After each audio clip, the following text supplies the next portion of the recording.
मध्य प्रदेश की सियासत की बात करेंगे, जहां नेता प्रतिपक्ष को लेकर कांग्रेस में जो सस्पेंस था अब वो खत्म हो चुका है और पीसीसी चीफ कमलनाथ ही अब नेता प्रतिपक्ष होंगे। कांग्रेस आज विधानसभा को चिट्ठी भेजेगी, जिसमें विपक्ष के नेता के तौर पर कमलनाथ के नाम की चिट्ठी भेजी जाएगी।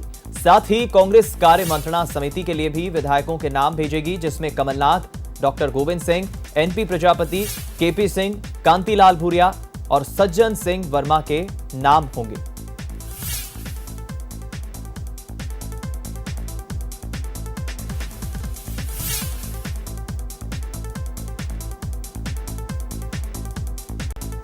हो चुका है कि श्री कमलनाथ जी जो हमारे प्रदेश कांग्रेस के अध्यक्ष हैं और जो विधायक दल के नेता भी चुने गए थे, वही विधानसभा में प्रतिपक्ष के नेता रहेंगे। इस संदर्भ में चिट्ठी शीघ्र भेज दी जाएगी।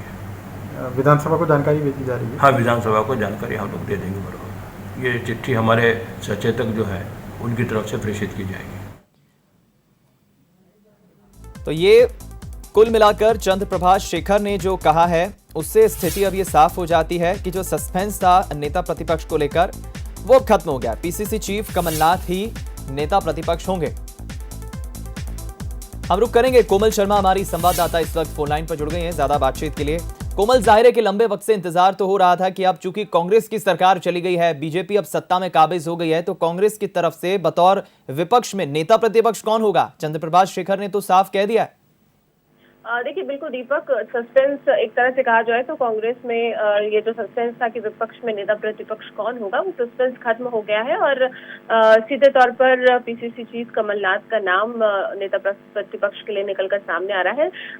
जिस तरह से चंद्रप्रभाष शेखर जी ने भी इस बात की पुष्टि की है कि जो नाम है वो विधानसभा भेजे जाएंगे और पीसीसी चीफ कमलनाथ ही सदन में नेता प्रतिपक्ष की भूमिका में नजर आएंगे। हालांकि उनके अलावा एनपी प्रजापति, सज्जन सिंह वर्मा और इनके भी नाम जो है वो भेजे गए हैं। गोविंद सिंह, डॉक्टर गोविंद सिंह का भी नाम है, लेकिन नेता प्रतिपक्ष ही जो है नेता प्रतिपक्ष की भूमिका कमलनाथ ही निभाएंगे, वही नेता प्रतिपक्ष होंगे। इस बात की लगभग ये पूरी तरह से तय हो चुका है, क्योंकि 4 दिन का ये विधानसभा सत्र है जो कि 20 जुलाई से मानसून सत्र शुरू होना है और फिलहाल खुद इससे पहले भी पूर्व मंत्री जो है तमाम ये कहते आए हैं कि अभी मध्य प्रदेश में सिर्फ एक ही कांग्रेस का बड़ा नेता है जो इस अहम भूमिका को निभा सकता है और इसीलिए पीसीसी चीफ कमलनाथ को ही नेता प्रतिपक्ष के तौर पर चुना जाना लगभग तय माना जा रहा है। चलिए, हम रुक करेंगे इस वक्त। बहुत बहुत धन्यवाद आपका कोमल, हमसे बातचीत करने के लिए। हमारे साथ 2 राजनीतिक दलों के प्रवक्ता फोन लाइन पर जुड़ गए। अब्बास हाफिज जी हमारे साथ कांग्रेस प्रवक्ता और दूसरी तरफ रजनीश अग्रवाल जी हमारे साथ जुड़ गए बीजेपी प्रवक्ता।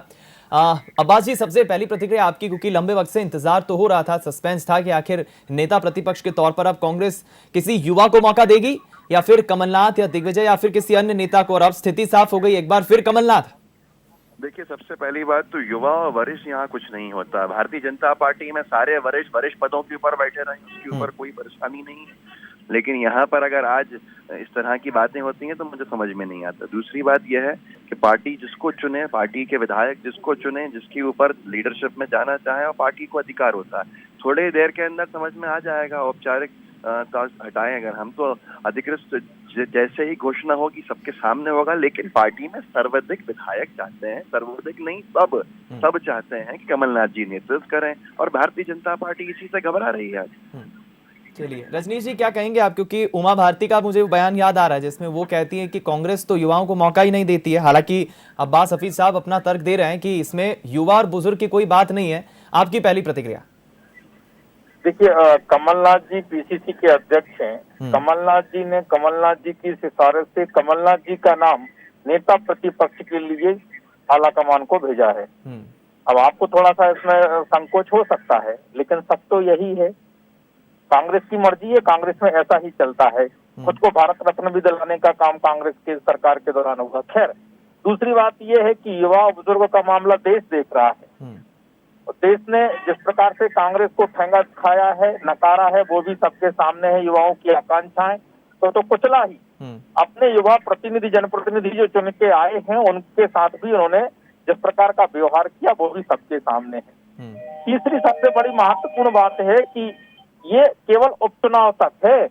उपचुनाव के बाद में ये तो ठहरे परदेसी, साथ में निभाएंगे, उड़ के चले जाएंगे, दिल्ली पहुंच जाएंगे। इनको कोई सरोकार मध्य प्रदेश की राजनीति में नहीं है। आज भी सारे जिलों के नाम एक साथ ये बता नहीं सकते संभागवार, तो इनको मध्य प्रदेश से कोई सरोकार रहने वाला है नहीं।